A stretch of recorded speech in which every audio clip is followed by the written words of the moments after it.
Let's go.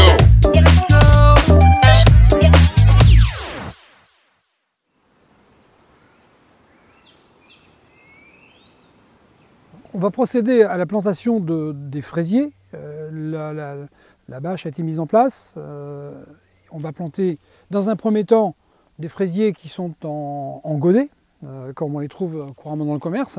Ces fraisiers en godet, comme tous les fraisiers qu'on va planter, on va les assainir des plantes, des feuilles abîmées, des fleurs. Aucun intérêt de laisser ces fleurs dessus pour l'instant.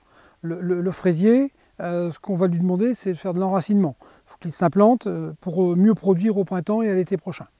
Donc on va enlever, là on le voit ici, il y a une fleur, on l'enlève. Il y a des feuilles ici, feuille qui est un petit peu abîmée, qui va sécher éventuellement cet hiver. Aucun intérêt de la laisser. Voilà, je vais assainir, je vais laisser que ça. Il aurait pu y avoir 2 ou 3 feuilles de plus, mais là ça suffit pour qu'il puisse démarrer correctement. Là il est prêt à être planté. Je vais défaire les godets, godets plastiques.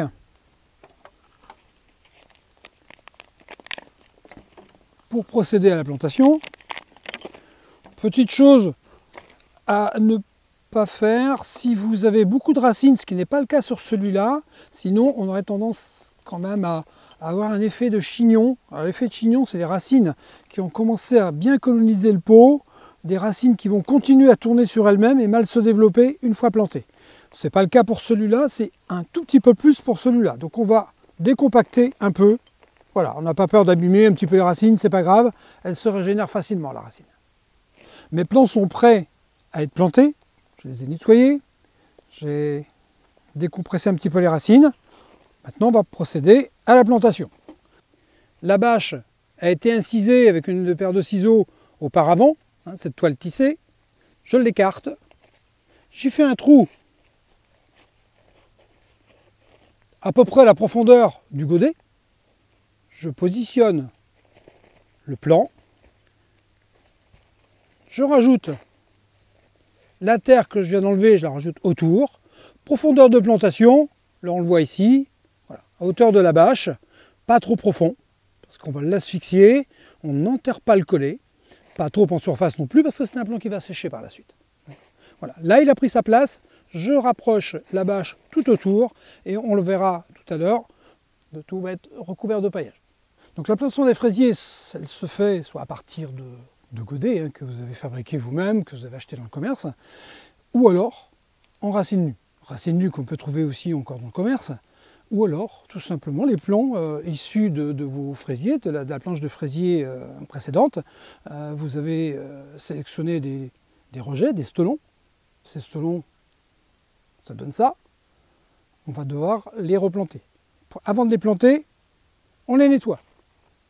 Là ici, vous avez un rejet ici végétal qui n'a rien à y faire. Je l'enlève. Je vais enlever les feuilles qui sont légèrement abîmées ou un peu jaunies. De toute façon, ces feuilles, elles vont sécher.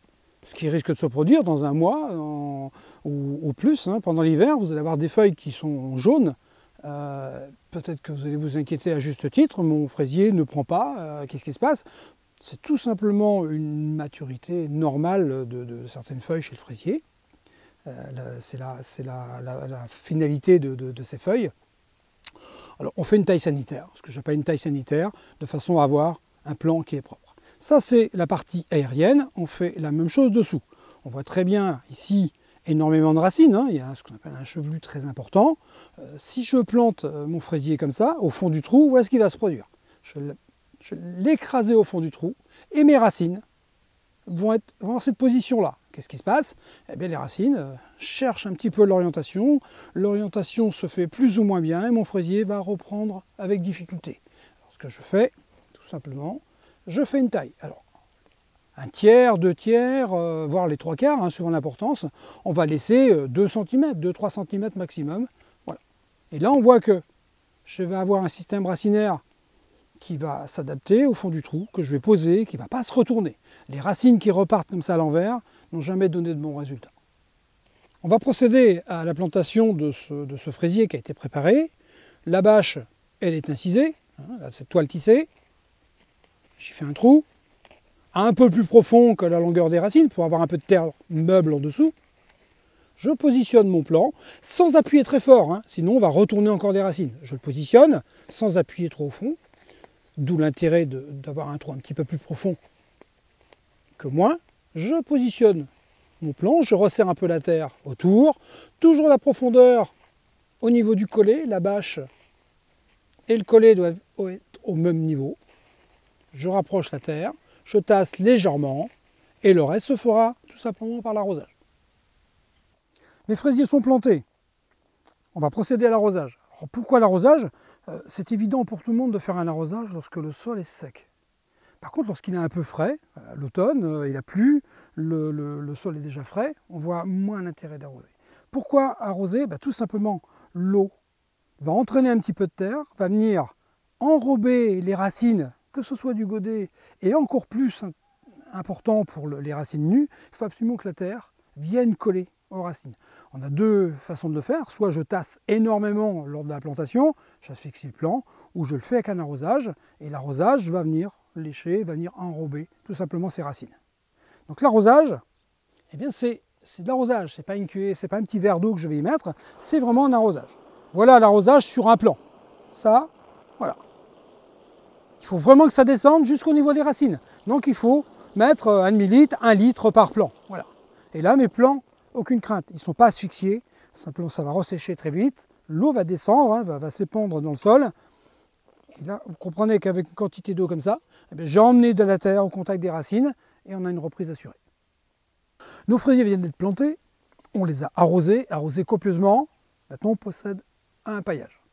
Alors, le paillage, on peut le faire avec différents matériaux. Hein. Quand on parle de paillage, effectivement, ça peut être de la paille, ça peut être de la coque de sarrasin, ça peut être de la paille de lin, ça peut être tous les produits que dont vous pouvez disposer, que vous trouvez dans le commerce.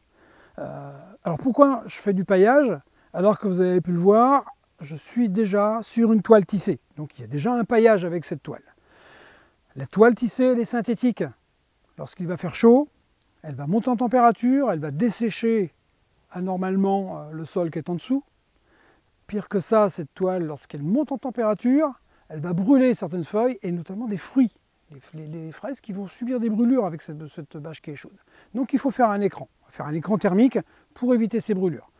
Autre intérêt de faire un paillage, on évite naturellement, comme tout paillage, une évaporation de l'eau. Le fraisier est gourmand en fraîcheur, il est gourmand, il aime les sols frais, donc on va éviter qu'il se dessèche. Donc au moins deux intérêts importants pour faire ce paillage. Je vais faire du paillage là avec ce qui était du BRF. Le BRF, donc ce bois raméal fragmenté, c'est du bois frais, du bois vivant qui est passé au broyeur. Alors, il est plus frais, donc c'est juste du paillage sec. Il n'a plus son rôle de BRF où il va nourrir le sol.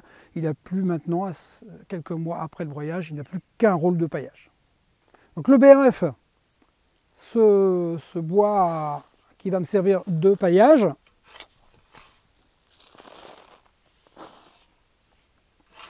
vous allez vous rendre compte que j'en mets une certaine épaisseur. Donc les plants, ici, on va les dégager un petit peu quand même. Voilà, je mets du paillage, une bonne épaisseur. Une bonne épaisseur, c'est quoi? Eh bien, vous le voyez. Hein.